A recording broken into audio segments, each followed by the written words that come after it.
ভালোবাসুন সেই মানুষটাকে যে ভালোবাসার মর্যাদা দিতে জানে। গুরুত্ব দিন সেই মানুষটাকে যে আসলে আপনাকে গুরুত্ব দেয়। ওই আলেয়ার পেছনে না ছুটে বাস্তবটা বোঝার চেষ্টা করুন। আলেয়া আর বাস্তবের মধ্যে অনেক পার্থক্য আছে। হ্যাঁ বন্ধু, আলেয়ার পেছনে ছুটলে আপনি একটা বিশাল বড় গাড্ডায় পড়বেন। আসলে আমরা না মানুষের অভিনয় বুঝতে পারি না। কিছু কিছু মানুষ দেখবেন আপনার ভুলগুলোকে প্রশ্রয় দেবে। আপনি অন্যায় করছেন, ভুল কাজ করছেন, তাও তারা বলবে ভাই ভালো কাজ করছিস, ঠিক বলেছিস, ঠিক জবাব দিয়েছিস। এরাই হচ্ছে আপনার জীবনের চরম শত্রু, জেনে রাখুন। কিন্তু যেই মানুষটা আপনার ভুল বলা বা ভুল কাজ ধরিয়ে দেওয়ার চেষ্টা করবে, আপনাকে আড়ালে ডেকে নিয়ে গিয়ে বোঝাবে যে ভাই তুই যে এই কথাটা বললি বা এই কাজটা করলি এটা ঠিক নয়, আপনার হয়তো সেই মুহূর্তে খারাপ লাগতে পারে। আপনি ভাবতে পারেন যে আমার বিরোধিতা করছে, এ আমাকে পছন্দ করে না তাই বলছে।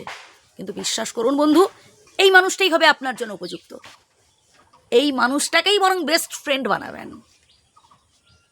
এই যে এখন যে মানুষটা আপনাকে বলছে I love you, I love you, love you, love you, এক মুহূর্ত আপনাকে ছাড়া থাকতে পারে না, মনের সমস্ত কথা আপনার কাছে বলছে, পরবর্তীকালে দেখবেন এই মানুষটাই আপনাকে অপছন্দ করবে।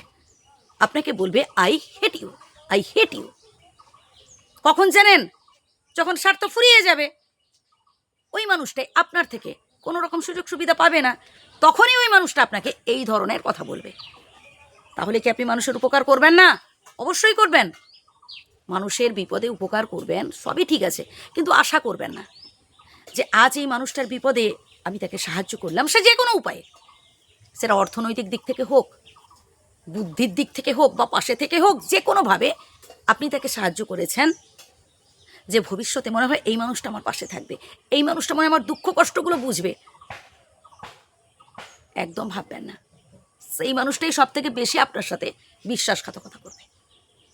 বয়স্ক মানুষের একটা কথা বলে থাকেন না, যে গাছ লাগান ফলের আশা করবেন না। বাস্তব এটাই। আপনি আপনার কর্ম করে যান, বাকিটা ছেড়ে দিন না বিধাতার ওপর।